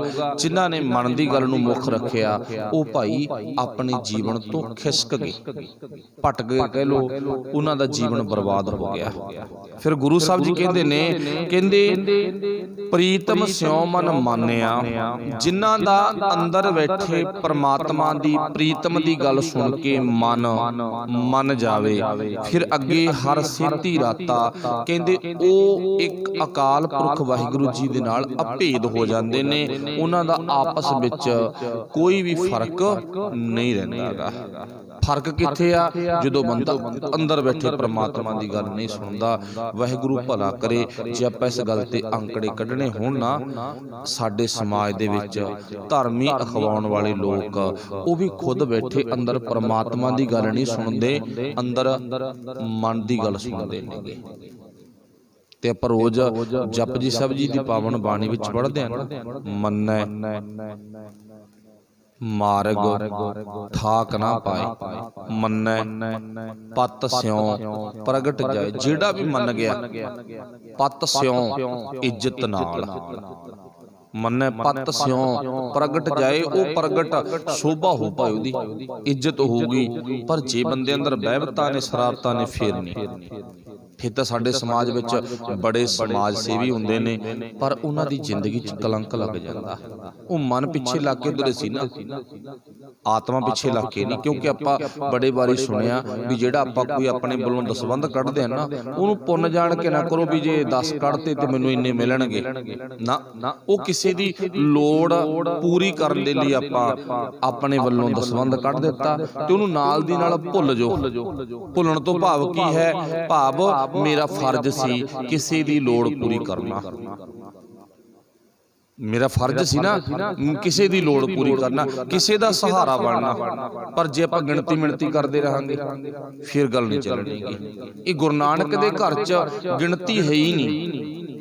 ਉਹ ਤਾਂ ਆਪਾਂ ਸੁਲਤਾਨਪੁਰ ਦੀ ਧਰਤੀ ਤੋਂ ਸਿੱਖਿਆ ਲੈ ਸਕਦੇ ਆ ਨਾ। ਸੁਲਤਾਨਪੁਰ ਦੀ ਧਰਤੀ ਤੇ ਗੁਰੂ ਨਾਨਕ ਸਾਹਿਬ ਨੇ ਮਜ਼ਦੂਰੀ ਕੀਤੀ ਆ। ਠੀਕ ਆ ਵੀ ਅੱਜ ਸਾਡਾ ਸਮਾਜ, ਸਾਡੇ ਨੌਜਵਾਨ ਮਜ਼ਦੂਰੀ ਕਰਨ ਤੋਂ ਡਰਦੇ ਨੇ। ਕਹਿੰਦੇ ਲੈ ਅਸੀਂ ਦਿਹਾੜੀ ਕਰਦੇ ਚੰਗੇ ਲੱਗਦੇ ਆ, ਅਸੀਂ ਸਾਹੂਕਾਰਾਂ ਦੇ ਕਾਕੇ, ਅਸੀਂ ਵੱਡੇ ਘਰਾਂ ਦੇ ਕਾਕੇ, ਅਸੀਂ ਦਿਹਾੜੀ ਕਿਵੇਂ ਕਰਾਂਗੇ? ਉਹ ਨਹੀਂ ਭਰਾਵੋ, ਸਾਡੇ ਤਾਂ ਬਾਬੇ ਨੇ ਵੀ ਦਿਹਾੜੀ ਕੀਤੀ ਆ, ਮਜ਼ਦੂਰੀ ਕੀਤੀ ਹੈ, ਮਿਹਨਤ ਕੀਤੀ ਆ। ਕਿਸੇ ਬੰਨੇ ਵੇਖ ਲਓ, ਖੇਤੀ ਵੀ ਕੀਤੀ ਆ, ਦੁਕਾਨਦਾਰੀ ਵੀ ਕੀਤੀ ਆ। ਨਵਾਬ ਦੀ ਭਾਵ ਆਪਾਂ ਨੂੰ ਪਤਾ, ਦੌਲਤ ਰਾਏ ਵਰਗਿਆਂ ਦੀ ਦੁਕਾਨ ਤੇ ਪਾਤਸ਼ਾਹ ਨੇ ਮਹੀਨਾਵਾਰੀ ਤਨਖਾਹ ਤੇ ਦਿਹਾੜੀ ਵੀ ਕੀਤੀ ਆ, ਕੋਈ ਸ਼ੱਕ ਨਹੀਂ ਹੈ ਇਹਦੇ ਵਿੱਚ। ਪਰ ਉੱਥੋਂ ਆਪਾਂ ਸਿੱਖਣਾ ਕੀ ਆ? ਸਿੱਖਣਾ ਇਹ ਆ ਵੀ ਸਾਹਿਬ ਸੱਚੇ ਪਾਤਸ਼ਾਹ ਨੇ ਉੱਥੇ ਗਿਣਤੀ ਦਾ ਜੱਬ ਮੁਕਾਇਆ ਗਾ। ਹੁਣ ਦੇਖੋ ਖੁੱਲਦੀਆਂ ਨਾ ਦੁਕਾਨਾਂ। ਹੁਣ ਪਿੱਛੇ ਜੇ ਇੱਕ ਬਹੁਤ ਐਡ ਆ ਰਹੀ ਆ ਵੀ ਪਟਿਆਲੇ ਵਿੱਚ, ਵੱਡੇ ਵੱਡੇ ਸ਼ਹਿਰਾਂ ਦੇ ਵਿੱਚ ਮੈਡੀਕਲ ਸਟੋਰ ਖੁੱਲ ਰਹੇ ਨੇ, ਜਿਨ੍ਹਾਂ ਤੇ 13 ਰੁਪਏ 'ਚ ਦਵਾਈ, 113 ਵਿੱਚ ਟੈਸਟ, 1313 ਵਿੱਚ ਆਪਰੇਸ਼ਨ। ਮਤਲਬ ਉਹ ਉੱਥੇ ਕੀ ਆ, ਭਾਵੇਂ ਉਹ ਮਹਿੰਗੇ ਨੇ ਪਰ ਉਹਨਾਂ ਨੇ 13 ਲਫ਼ਜ਼ ਨਾਲ ਜੋੜਿਆ ਗਾ। ਇਹ ਬਾਬੇ ਨਾਨਕ ਨੇ ਗਿਣਤੀ ਦਾ ਜੱਬ ਮੁਕਾਤਾ ਵੀ ਨਹੀਂ, ਬਾਬੇ ਨਾਨਕ ਦੇ ਘਰ ਵਿੱਚ ਗਿਣਤੀ ਨਹੀਂ ਚੱਲਦੀ। ਪਰ ਅੱਜ ਚੱਲਦੀ ਏ ਕਿਉਂ ਆ? ਇਹ ਆਪਾਂ ਨੂੰ ਵੇਖਣਾ ਪਵੇਗਾ। ਵਾਹਿਗੁਰੂ ਭਲਾ ਕਰੇ। ਅੱਜ ਦਾ ਸੁਭਾਅ ਤਾਂ ਬੰਦੇ ਦਾ ਇੰਨਾ ਗੰਦਾ ਹੋ ਗਿਆ, ਮਾਫ ਕਰਨਾ, ਮੈਂ ਵੀ ਤੁਹਾਡੇ ਵਿੱਚ ਹੀ ਆ, ਮੈਂ ਬਾਹਰ ਨਹੀਂ ਹਾਂ। ਉਹ ਬਿਮਾਰੀ ਮੈਨੂੰ ਵੀ ਹੈ ਜਿਹੜੀ ਤੁਹਾਨੂੰ ਆ, ਜਿਹੜੀ ਤੁਹਾਨੂੰ ਆ ਉਹ ਮੈਨੂੰ ਵੀ ਹੈ, ਜਿਹੜੀ ਮੈਨੂੰ ਆ ਉਹ ਤੁਹਾਨੂੰ ਵੀ ਆ। ਆਪਾਂ ਸਾਰੇ ਹੀ ਆ, ਆਪਾਂ ਸਾਰਿਆਂ ਨੇ ਗੁਰੂ ਤੋਂ ਗੱਲ ਸੁਣ ਕੇ ਸਮਝਣੀ ਹੈ। ਇੱਥੇ ਇੱਕ ਦੀ ਗੱਲ ਨਹੀਂ, ਸਭ ਦੀ ਆ। ਭਾਵੇਂ ਕੋਈ ਬਾਹਰ ਆ, ਭਾਵੇਂ ਕੋਈ ਅੰਦਰ ਆ, ਭਾਵੇਂ ਕੋਈ ਗੁਰੂ ਦੇ ਨੇੜੇ ਆ ਤੇ ਭਾਵੇਂ ਕੋਈ ਗੁਰੂ ਤੋਂ ਦੂਰ ਆ। ਹਾਂ, ਵਿਰਲੇ ਤੇ ਕਿਸੇ ਤੇ ਕਿਰਪਾ ਹੋਵੇਗੀ। ਬੰਦੇ ਦਾ ਸੁਭਾਅ ਕਿਹੋ ਜਿਹਾ ਬਣ ਗਿਆ?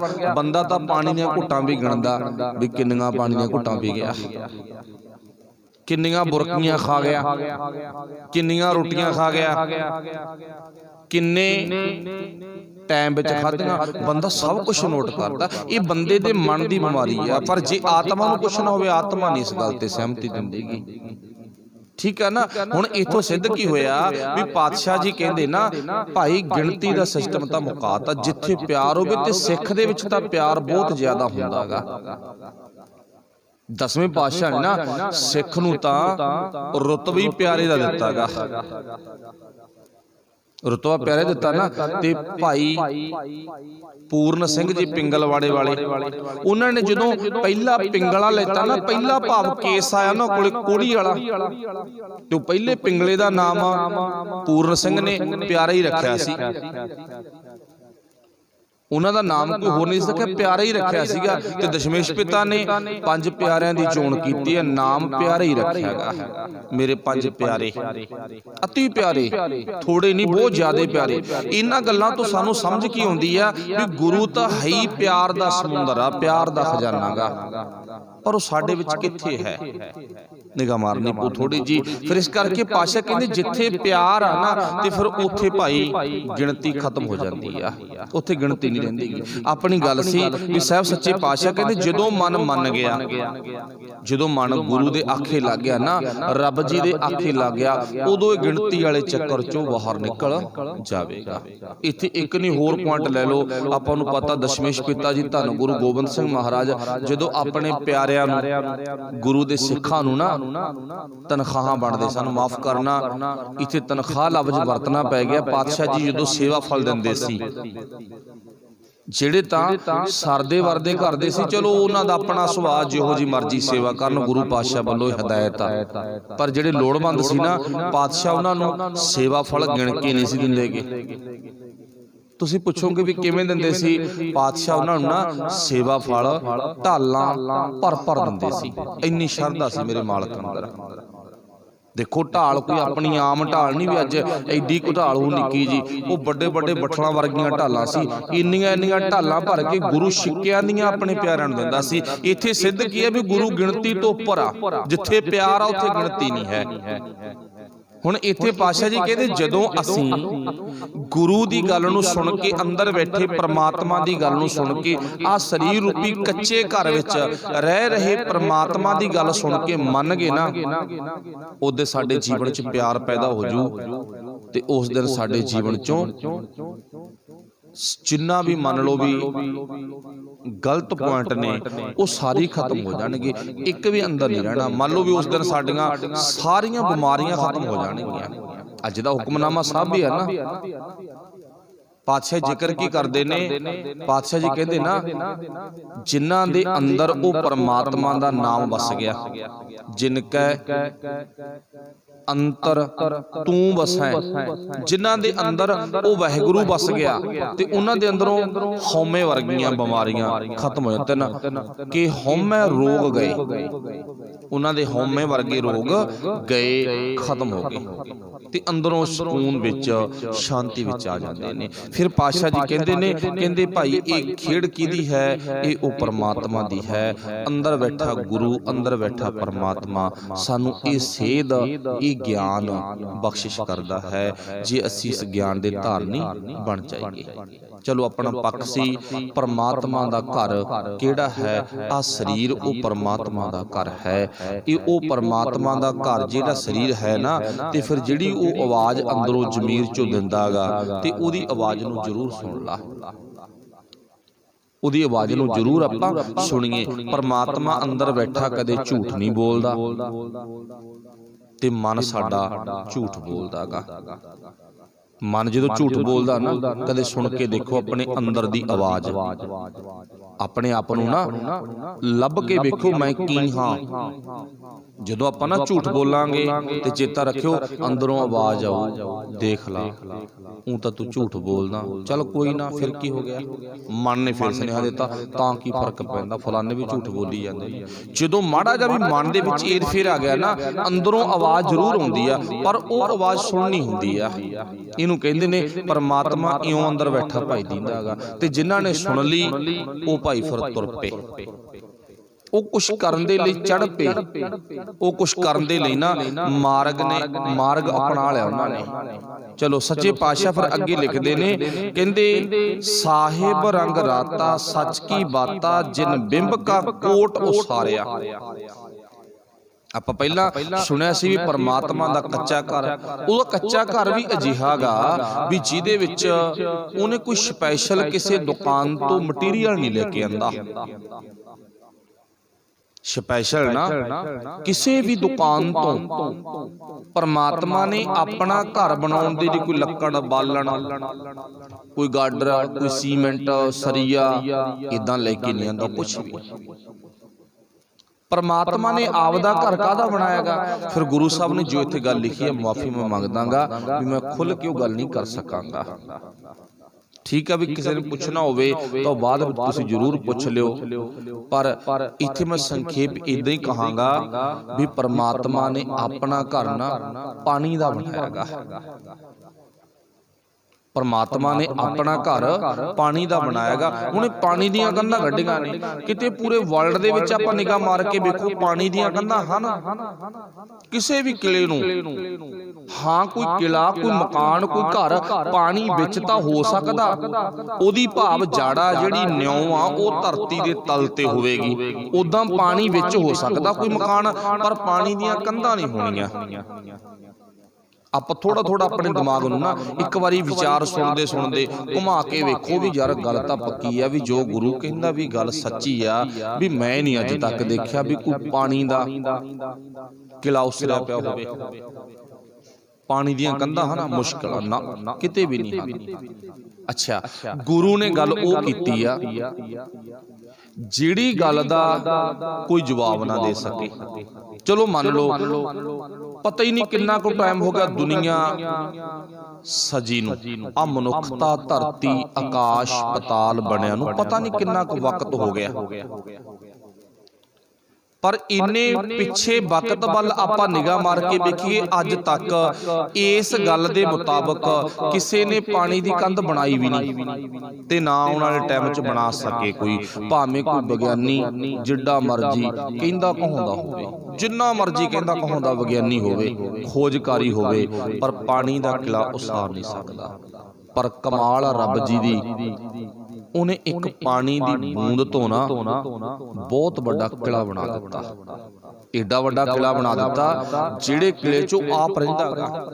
हुण ओह किले दे बड़प्पण दा सानू की पता लगू क्योंकि परमात्मा बहुत वड्डा ना, ਉਹ परमात्मा किड्डा क वड्डा ओहदा अंत नहीं है, ਉਹ बेअंत है। ते जिहड़ा एडा वड्डा परमात्मा ਉਹ पानी दी बूंद तो बने हुए किले च रहिंदा गा, ਉਹਨੂੰ ਕਿਹਾ ਗਿਆ ਕੱਚਾ ਘਰ।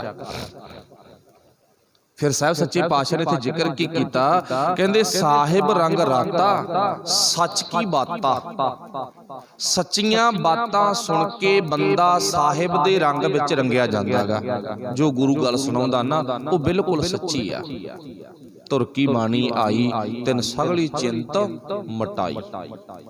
आपां नूं पता भी गुरु ग्रंथ साहिब महाराज जी नालों ना पहला शब्द बन गया सी, उदू पहला शब्द उचारे गए वेदां शास्त्रां सिमरतियां कुरान बाइबल इदां ग्रंथ बड़े बने दुनिया दे विच। उन्हां ग्रंथां दे विच शब्द ने ना, पर बाबे नानक ने सारे ग्रंथ देखे, इदां ने भी देखे नहीं, पर बाबे नानक ने सारे ग्रंथ देखे ना। देखण तो बाद एक गल लिख दित्ती भी ये ग्रंथ भावें सत्कारयोग ने सलाहुण योग ने, कोई खतरा नहीं है जे गुरु नानक साहिब इदां दे लफ्ज बोलणगे, पर इन्हां च मिलावट बहुत आ। देखो गुरु नानक ने गल कही है, जे कोई अज बंदा कहंदे ना बंदे ते केस हो जांदा भी हाँ तू ये गल क्यों कही है, क्योंकि जे गीता दी गल करिए हुण ते गीता दे जदों छपी है ना पुरानी गीता ओदा 8000 श्लोक आगा, ते जिहड़ी अज वाली गीता गी ते इहदा 24000 श्लोक आगा। ते हुण सोच के देखो 8 तीए 24 ते 12000 श्लोक आ जिहड़ा ਉਹ ਸਾਡੇ ਵੱਲੋਂ ਵਿੱਚ ਐਡ ਕਰਤਾ ਤੇ ਉਹਦੇ ਵਿੱਚ ਲਿਖੇ ਗਏ ਸਾਡੇ ਵੱਲੋਂ ਗੱਲਾਂ ਲਿਖਤੀਆਂ। ਤੇ ਗੁਰੂ ਨਾਨਕ ਸਾਹਿਬ ਪੰਜਵੇਂ ਰੂਪ ਦੇ ਵਿੱਚ ਬੈਠੇ ਨੇ। ਆਪਾਂ ਕੱਲ ਵੀ ਜ਼ਿਕਰ ਕੀਤਾ ਸੀ ਕਾਨਾ ਸੱਜੂ ਸ਼ਾਹ ਹੁਸੈਨ ਪੀਲੂ ਵਰਗੇ ਆਏ ਸੀ ਨਾ। ਇੱਥੇ ਤਾਂ ਆਪਾਂ ਨੂੰ ਪਤਾ ਅਕਬਰ ਵਰਗਿਆਂ ਨੇ ਜਹਾਂਗੀਰ ਵਰਗਿਆਂ ਨੇ ਵੀ ਜ਼ੋਰ ਲਾਇਆ ਸੀ ਵੀ ਸਾਡੀ ਬਾਣੀ ਵਿੱਚ ਪਾ ਦਿਓ, ਇਹਦੇ ਨਹੀਂ ਪਾਉਣੀ। ਪਾਤਸ਼ਾਹ ਕਹਿੰਦੇ ਤੁਹਾਡੀ ਕੱਚੀ ਬਾਣੀ ਹੈ ਨਾ, ਤੇ ਕੱਚੀ ਬਾਣੀ ਇਹਦੇ ਵਿੱਚ ਪਈ ਨਹੀਂ ਸਕਦੀ। बिल्कुल ये गल तां किसे कोल भी नहीं होवेगी भी असी कच्ची बाणी गुरु ग्रंथ साहिब दे विच दर्ज कर दईए ते शाह हुसैन वर्गियां दी बाणी ना गुरु ने सुन ली, सुनन तो बाद जवाब दे दिता, कहंदा पुत्र ये तुहाडी बाणी ना जिहड़ी बाणी तुरकी बाणी है ना इहदे नाल मेल नहीं खांदी, तुहाडीआं गल्लां विच कोई बहुता दम नहीं है ते तुसीं अपनी गल अपने कोले रखो। इत्थों सिद्ध की हो गया भी मेरा बापू ना, मेरा पिता, मेरा गुरु बहुत ही ज्यादा सूझवान आ, जिहड़ा किसी दी कच्ची गल ते यकीन नहीं करदा। एडा सूझवान, एडी तीखण बुद्धि है मेरे मालक दी। ते बाबे नानक ने सारे ग्रंथ पहला वेख ले भी ग्रंथ धर्म दे नां ते ने, ग्रंथां विच गल रब दी भी कीती आ पर विच पुन पाप घसोड़ते, सिमरत शास्त्र वेद पुन पाप विचारदे दी गल कीती है ना, ये तां पुन ते पाप विचारदे ने, आ करेगा पुन आ करेगा पाप। ते गुरु ग्रंथ साहिब जी ये दसदे ने नहीं किसी दी लोड़ पूरी करनी तेरा फर्ज आ, उहनूं पुन पाप दे विच ना लेके जा। ठीक है ना, इन्ने जीव हत्या हो गए तां तू पापी आ, जीवन दी राखी करेगा तां तू पुन्नी आ, ते हुण किसान सब तो बड़ा पापी आ। कोई मां भैन रसोई दे विच काम करदी आ रोजाना, वो किन्ने कतल करदी आ, 100-150 कतल एक रसोई दे विच काम करन वाली भैन। वैसे मैं घट कहे ने वध ने प्लस ने 100-150 तो 100-150 तो प्लस कतल रोजाना एक भैन कर दिंदी है, एक मां कर दिंदी आ। गंढियां च जान आ, कदूआं जान आ, तोरियां जान आ ना, सारे जीव ने इन्हां जीवां दी हत्या। फिर मां भैन दुध चो के लियाई आ, वो दुध नूं उबाला मरवाया, दुध विच किन्ने जीव ने जिहड़े मर गए खत्म हो गए। कच्चे दुध जीव आ ना, उन्हां दे विच भाव निक्के निक्के किरम नेगे, किन्ना कतल हो गया। फिर बाबा नानक कहंदा जी तो उपर उठो भाई, ये चीज नाल आपां संबंध नहीं रखना ना, उपर उठ जाओ। ठीक है ना, हाँ किसी दा भाव फर्ज अपनी लोड़ पूरी करनी वो अपना फर्ज हैगा, पर पुन पाप दे चक्कर विचों निकल जा पुੱਤ। चलो जिहड़ी अपनी गल चलदी सी, गुरु नानक साहब ने इस गल ते विचार कीती, फिर गुरु नानक साहब दा 5वां रूप ना फिर जाके गुरबाणी दर्ज कीती है। फिर एक गुरु ग्रंथ साहब महाराज जी नूं एक रूप दिता भी इहदी लोड़ आ, समय दी लोड़ वेख के ना गुरु साहब ने फिर गुरु ग्रंथ साहब जी दा पावन स्वरूप लिखाया। फिर अगे जाके ना एक सवाल फिर पैदा होंदा, 5वें पातशाह तक बाणी गुरु साहिबां ने उच्चारण कीती आ, फिर जाके किते 9वें पातशाह जी दी पावन बाणी दमदमा साहब दी धरती ते गुरु साहब ने गुरु ग्रंथ साहब दे विच पवाई। 10वें पातशाह ने, 6वें पातशाह ने बाणी क्यों ना उच्चारी, 7वें पातशाह ने बाणी क्यों ना उच्चारी, 8वें पातशाह ने बाणी क्यों ना उच्चारी, क्यों? क्योंकि आपां नूं पता पिरथगी दी औलाद 5वें पातशाह दा भरा गया ना, पिरथगी दी औलाद अगे अपने बल्लों महला 6वां महला 7वां इदां दे पावन श्लोक उच्चारण लागे, कवितावां उच्चारण लागे भी बाणी विच आपां रलगड्ड कर दईए। हुण बाणी नूं आपां तद समझ सकांगे जिथे जाके बाबे नानक ने 5वें जीवन च रोक ला दित्ती भी इदू जिहड़ा महला 6वां ते 7वां हो ना वो तां इन्हां दी बाणी आ भाई, वो साडी अपनी बाणी नहीं है। इत्थे तुसीं समझो सिक्खो, किते उल्ट ना हो जे काम। फिर जे 6वें पातशाह बाणी उच्चारण करते फिर महला 6वां लिखना सी, उधर उन्होंने महला 6वां लिखिया सी, फिर बाणी दे विच गड़बड़ हो जानी सी। गुरु साहब ने समझ के उत्थे रोक ला दित्ती, 7वें पातशाह ने रोक ला दी। ठीक है ना, भाव सानू समझाउण दे लई गुरु साहब ने किड्डी हिम्मत कीती आ, किड्डा भाव सानू ग्रंथ दिता गा जिहदे विच एक भी थां ते कच्ची बाणी नहीं है, एक भी गल गलत नहीं है। ये भी गल नाल आ ते फिर इत्थे पातशाह ने की लिखिया गा, पातशाह जी कहंदे ना साहिब सो सलाही है जिन जगत उपाया, जिस परमात्मा ने सारे जगत की रचना की ना सानू खुद नूं पाल रहा, वो परमात्मा नूं जरूर सलाहिया कर ते वो परमात्मा दा घर किहड़ा गा साहिब रंग राता सच की बाता। अपनी गल चली सी सच की बाता, बाता तो भाव बात, बात तो भाव गल, गल तो भाव शब्द, शब्द तो भाव गुरबाणी, सच की बातां भाव गुरु साहब सच्ची बात सुणाउंदे हन। सच्ची बात गुरु साहब ने सानू गुरु ग्रंथ साहब दे विच दित्ती है। साहिब रंग राता सच की बाता।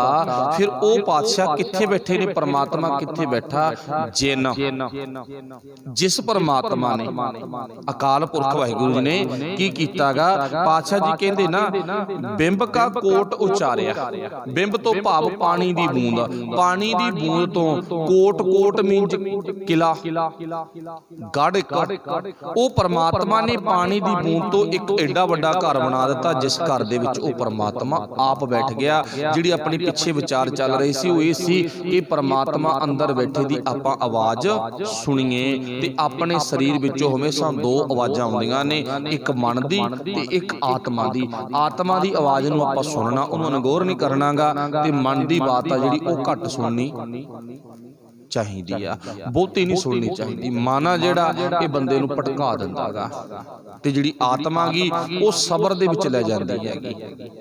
ਠੀਕ ਆ ਨਾ। ਫਿਰ ਅੱਗੇ ਪਾਸੇ ਜ਼ਿਕਰ ਕਰਦੇ ਨੇ, ਕਹਿੰਦੇ ਪੰਚ ਭੂ ਨਾਇਕੋ ਆਪ ਸਰੰਦਾ ਜਿਨ ਸੱਚ ਕਾ ਪਿੰਡ ਸਵਾਰਿਆ। ਫਿਰ ਉਹ ਪਰਮਾਤਮਾ ਨੇ ਨਾ ਇਸ ਜਿਹੜਾ ਪਾਣੀ ਦਾ ਕਿਲਾ ਗਾ, ਪਾਣੀ ਦੇ ਕਿਲੇ ਦੀ ਘਾੜਤ ਆ ਜਿਹੜੀ ਉਹ ਬਹੁਤ ਸੋਹਣੀ ਘੜੀ ਆ, ਕਮਾਲ ਹੀ ਕੀਤੀ ਪਈ ਆ। ਸਾਰੀਆਂ ਜੂਨਾਂ ਦੇ ਵਿੱਚੋਂ ਬੰਦਾ ਜਿਹੜਾ ਹੈ ਇਹ ਪਾਣੀ ਦਾ ਕਿਲਾ, ਵੈਸੇ ਸਾਰੀਆਂ ਜੂਨਾਂ ਜਿੰਨੇ ਵੀ ਜੀਵ ਨੇ ਸਭ ਉਸ ਅਕਾਲ ਪੁਰਖ ਵਾਹਿਗੁਰੂ ਦੇ ਹੁਕਮ ਵਿੱਚ ਨੇ, ਉਹਦੇ ਹੁਕਮ ਵਿੱਚ ਹੀ ਆਏ ਨੇ ਨਾ। ਪਰ ਵਾਹਿਗੁਰੂ ਜੀ ਨੇ, ਪਰਮਾਤਮਾ ਜੀ ਨੇ ਬੰਦੇ ਦੇ ਸਰੀਰ ਦੀ ਮੀਨਾਕਾਰੀ ਬਹੁਤ ਸੋਹਣੀ ਕੀਤੀ ਆ। ਕੋਈ ਵੀ ਅਜਿਹਾ ਅੰਗ ਨਹੀਂ ਜਿਹੜਾ ਵਾਧੂ ਹੋਵੇ, ਕੋਈ ਵੀ ਸਰੀਰ ਦਾ। ਤੇ ਜਿੰਨੇ ਜਿਵੇਂ ਜਿਵੇਂ ਉਹ ਪਰਮਾਤਮਾ ਨੇ ਅੰਗ ਲਾਏ ਨੇ, ਸਾਡੇ ਸਰੀਰ ਦੀ ਘਾੜਤ ਘੜੀ ਆ, ਤੇ ਉਹ ਪਰਮਾਤਮਾ ਨੇ ਸਭ ਲੋੜ ਮੁਤਾਬਕ ਹੀ ਆ, ਬੇਲੋੜੀ ਕੁਛ ਨਹੀਂ ਹੈ। ਪਰ ਅੱਜ ਅਸੀਂ ਬੋਝ ਮੰਨ ਲਿਆ ਵੀ ਸਾਡੇ ਤਨ ਤੇ ਕੇਸ ਨੇ ਜਿਹੜੇ ਇਹ ਵੀ ਬੇਲੋੜੇ ਨੇ, ਕੀ ਫਾਇਦਾ ਰੱਖਣ ਦਾ, ਕਹਿਤਾ ਨਾ ਬੰਦੇ ਨੇ। ਤੇ ਸਾਡੇ ਸਰੀਰ ਦੇ ਜਿਹੜੇ ਅੰਗ ਨੇਗੇ ਉਹਨਾਂ ਦੀ ਬਣਤਰ ਆ ਜਿਹੜੀ ਉਹ ਕਿਵੇਂ ਬਣਾਈ ਆ ਉਹ ਖੁਦ ਆਪਾਂ ਜਾਣਦੇ ਆ। ਵੈਸੇ ਇੱਥੇ ਆਪਾਂ ਇੰਨੇ ਕਹਿਣਾ ਕਾਫੀ ਆ ਵੀ ਪੈਰ ਦੇ ਅੰਗੂਠੇ ਤੋਂ ਲਾ ਕੇ ਨਾ ਸਿਰ ਦੇ ਵਾਲ ਤੱਕ ਸੋਚ ਕੇ ਦੇਖੋ, ਇੱਕ ਇੱਕ ਵਾਲ, ਇੱਕ ਇੱਕ ਅੰਗ ਉਹ ਪਰਮਾਤਮਾ ਨੇ ਕਿਸੇ ਲੋੜ ਅਨੁਸਾਰ ਉਹਨੂੰ ਕਿਸੇ ਆਹਾਰ ਦੇ ਵਿੱਚ ਲਾਇਆ ਪਿਆ ਗਾ। ਜੇ ਪੈਰਾਂ ਦੀਆਂ 5 ਉਂਗਲਾਂ ਨੇ ਉਹਨਾਂ ਦਾ ਵੀ ਕੋਈ ਕਾਰਨ ਆ। ਜਿਸ ਤਰ੍ਹਾਂ ਦੇ ਸਾਡੇ ਪੈਰ ਬਣਾਇਆ ਨਾ, ਤੇ ਦੇਖੋ ਇਹ ਕਿੱਦਾਂ ਦੇ ਪੈਰ ਬਣਾਏ ਨੇ ਪਰਮਾਤਮਾ ਨੇ, ਤਾਹਾਂ ਤੋਂ ਬਿਲਕੁਲ ਪਤਲੇ ਨੇਗੇ, 2-2.5 ਇੰਚ ਮੋਟਾਈ ਦੀ ਲੱਤ ਆ ਜਿਹੜੀ ਥੱਲੇ, ਉਹਦੇ ਥੱਲੇ ਇੱਕ ਫੱਟੇ ਵਾਂਗ ਨਾ ਪੈਰ ਲਾ ਦਿੱਤਾ ਪਰਮਾਤਮਾ ਨੇ ਲਾਇਆ ਨਾ। ਤੇ ਸਿੱਧਾ ਪਸ਼ੂਆਂ ਵਾਂਗੂ ਖੁਰੀ ਵੀ ਲਾ ਸਕਦਾ ਸੀ ਨਾ, ਵੱਡੇ ਵੱਡੇ ਨੌ ਜੇ ਲਾਉਣ ਦਾ, ਜਿਵੇਂ ਪਸ਼ੂਆਂ ਦੇ ਪੈਰ ਹੁੰਦੇ ਨੇ ਇਦਾਂ ਦੇ ਸਾਡੇ ਬਣਾਉਣ ਦਾ। ਪਰ ਨਹੀਂ, ਉਹਨੇ ਸਾਡਾ ਡਿਜ਼ਾਈਨ ਕੁਝ ਵੱਖਰਾ ਬਣਾਇਆ। ਦੇਖੋ ਪਰਮਾਤਮਾ ਨੇ 2 ਪੈਰ 2 ਹੱਥ ਸਾਨੂੰ ਦਿੱਤੇ ਨੇ, ਪਰ ਪਸ਼ੂਆਂ ਨੂੰ 4 ਪੈਰ ਹੀ ਦੇ ਦਿੱਤੇ, ਉਹਨਾਂ ਨੂੰ 2 ਹੱਥ ਨਹੀਂ ਦਿੱਤੇ। ਕੀ ਪਰਮਾਤਮਾ ਕੋਲੇ ਮਾਸ ਮੁੱਕ ਗਿਆ ਸੀ?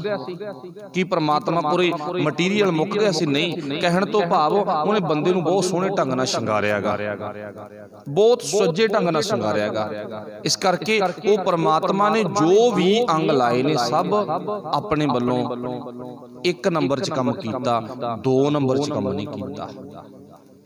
ਅੱਖ ਲਾਈ ਆ, ਟੋਏ ਪੱਟ ਕੇ ਲਾਏ ਨੇ, ਫਿਰ ਅੱਖ ਦੀਆਂ ਪਲਕਾਂ ਤੇ ਨਿੱਕੇ ਨਿੱਕੇ ਬਾਲ ਲਾਏ ਨੇ, ਉਹਨਾਂ ਬਾਲਾਂ ਦੇ ਵਿੱਚ ਥੋੜੀ ਜਿਹੀ ਨਾ ਗੁਲਾਈ ਪਾਈ ਆ, ਤੇ ਸਿਰ ਦੇ ਵਾਲ ਕਿੱਡੇ ਕਿੱਡੇ ਲਾਏ ਨੇ, ਫਿਰ ਉਹ ਪਰਮਾਤਮਾ ਨੇ ਕਿਸੇ ਵਜ੍ਹਾ ਤੋਂ ਲਾਏ ਨੇ। ਨੱਕ ਉੱਪਰੋਂ ਵਿਹਲਾ ਛੱਡਤਾ, ਵਿੱਚ ਨੱਕ ਦੇ ਵਾਲ ਲਾਤੇ।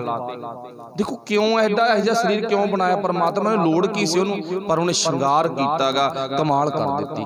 ਕਿਉਂ ਕੀਤਾ? ਹੁਣ ਇੱਥੇ ਸਵਾਲ ਇਹ ਆ, ਕਿਉਂਕਿ ਵਿੱਚ ਉਹਨੇ ਆਪ ਰਹਿਣਾ ਸੀ।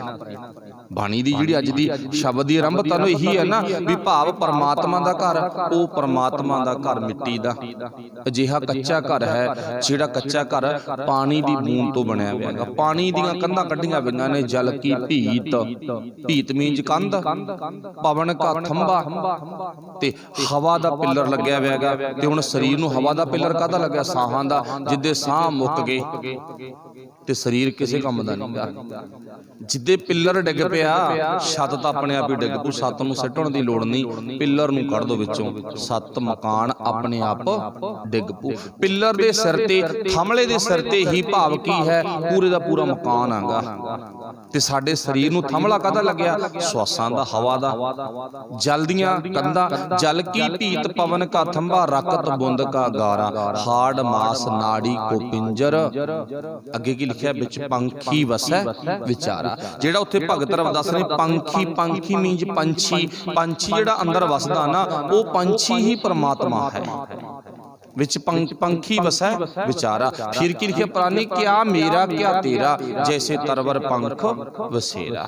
ਫਿਰ ਬੰਦਿਆ ਕੀ ਤੇਰਾ ਕੀ ਮੇਰਾ, ਇਹ ਤਾਂ ਇਦਾਂ ਦਾ ਜੀਵਨ ਆ ਜਿਵੇਂ ਪੰਛੀ ਨਾ ਰਾਤ ਨੂੰ ਰੁੱਖ ਤੇ ਆਉਂਦੇ ਨੇ, ਸੁਬਾਹ ਉੱਡ ਜਾਂਦੇ ਨੇ, ਦੂਜੇ ਦਿਨ ਕੋਈ ਹੋਰ ਰੁੱਖ ਤੇ ਜਾ ਬਹਿੰਦੇ ਨੇ। जैसे तरवर पंख बसेरा, राखूं कंध उसारू नीवा, 3.5 हाथ तेरी सीवा, बंके बाल पाग सिर डेरी, ए धन होएंगो भस्म की तेरी, मेरी जात कमीनी पात कमीनी, ओछा जन्म हमारा, तुम सरनागत राजा रामचंद, कह रविदास चमारा। भगत रविदास ने गल क्लीयर कर दी। इत्थे पातशाह ने लिखा सी परमात्मा ने फिर कच्चा घर, पानी दीआं कंधां वाला घर, श्वासां दे पिलर वाले घर नूं इन्ना सोहना बनाया गा भी उहदे सुपन दा असीं अंत नहीं पा सकदे। फिर इत्थों थोड़ी जजमेंट इदां भी लेती जा सकती आ भी जिन्ना सोहना परमात्मा ने शरीर रूपी घर बनाया ना, वो परमात्मा इदों चौगुना सोहना होगा। ठीक है भी सानू नज़र नहीं आउंदा, जिन्ना सोहना उन्हें शरीर रूपी घर बनाएगा। अपना अंदाजा हुंदा ना, जे बच्चा सोहना पागांगे बच्चे दी मां ते बच्चे दा प्यो किन्ना सोहना होवेगा, अपना आम ही आइडिया हुंदा है। बच्चा सोहना ना ते बच्चे दे माता पिता, बच्चे दादा दादी, भा परिवार भी सोहना होवेगा। ते जे शरीर रूपी इन्ना सोहना घर आगा तो परमात्मा किन्ना सोहना होवेगा। ते परमात्मा दे सोपन दी गल भी अगे गुरु जाके करदा गा। फिर इत्थे पातशाह लिखिया सी कहंदे भाई जिस परमात्मा ने ना एक कच्चा मकान बना के विच आप रहائश कर ली ना, वो वाहिगुरू जी दी वो परमात्मा जी दी गल आपां रोज सुनिया करिए, ना कि अपने मन दी गल सुनिए। समाज दा जिहड़ा कलेश आ ना वो मन दी गल सुनन करके आ। जदों आपां मन दी गल सुननों हट गए ना, उस दिन साडे घर चों कलेश मुक जू, पिंड चों कलेश मुक जू, पूरे इलाके चों कलेश मुक जू, साडे देश चों कलेश मुक जूगा। हुण सरहदां ते फौजी वीर लगे हुए नेगे, उन्हें लड़ाई किस गल दी आ, बड़े लीडरां दी। वो कहंदा मैं तकड़ा, वो कहंदा मैं तकड़ा, हिंड आ। वो कहंदा मैं इधर कब्जा करना, वो कहंदा मैं इधर कब्जा करना। हिंड आ ना, जिहड़े पहलां करके गए ने कब्जे वो की ले गए इत्थों, जिहड़े कर लैणगे वो की ले जाणगे। हिंड आ, हिंड करके लड़ाई आ, नौजवानां दे नौजवान चढ़ाई करी जांदे नेगे, खत्म हो जांदे बगाने मावां दे पुत्त। भाव लड़ाई जिहड़ी है मन दी गल मन्नण करके, गुरु कहंदा अपनी आत्मा दी गल मन्नण लग जा, उसे दिन ही फैसला हो जाएगा। आ पिछे जे करतारपुर साहिब दा लांघा खोलिया गया ना, जेड़े ने खुलाया हुण उहने अपनी आत्मा दी गल सुनी आ। जे मन दी गल सुनदा फिर तां कदे भी नहीं काम हुंदा, ना होवे ना हो सकदा। जे मन दी गल सुनी जावे, जे आत्मा दी सुनी नहीं, उधर भी मेरा भरा मैं उहदा भरांगा। अगले ने मेहनत कीती, थोड़े दिनां दे विच ही कमाल करती। देखो एक वड्डी वंड सी, उहनूं भाव तोड़ दिता। भावें एक छोटा जिहा ट्रेलर सी, अगे जाके वो मिलाप हो भी सकदा, कीता भी जा सकदा गा, पर वाहिगुरू भला करे वो लोग उपरले चाहुंदे नहीं हन भी मिलाप हो जे, वो नहीं चाहुंदे। वो तां पिंड च भी धड़ा, शहर च भी धड़ा, घर च भी धड़ा, एक होर पार्टी दा गा, एक होर दा गा, घर च भी धड़े बन गए। इस करके वो लोग तो चाहते हैं भी जिन्ना इन्हों वंडांगे आपां धड़ा च, उन्ने आपां इन्हां ते सिर ते राज करांगे। इस करके गुरु साहब जी ने इत्थे सानूं आखिर दे विच दस दिता, जिन्ने कलेश ने वो मन करके ने, जिद्दे तू अपनी आत्मा की आवाज़ सुननी ना, उस दिन कलेश आ जिहड़े मुक जाने ने।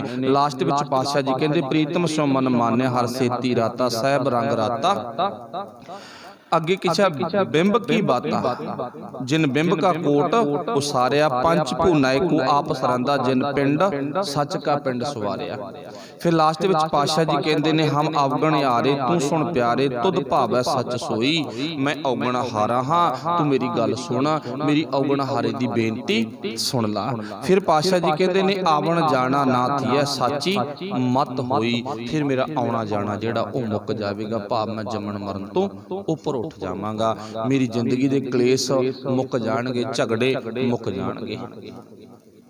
फिर इस करके पातशाह जी कहते झगड़े मुकाउण दा साधन अपने अंदर बैठे परमात्मा की गल नूं आपां सुणीए। सो इत्थों तक अज दे इस शब्द दी विचार समाप्त है।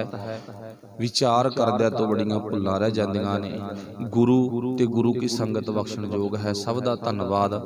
पातशाह रहमत बख्शण। इसे तरह आपां गुरबाणी दे लड़ लगे रहिए ते गुरबाणी दी गल सुन के अपने जीवन च कमाईए पाई। वाहिगुरू जी का खालसा, वाहिगुरू जी की फतेह। राम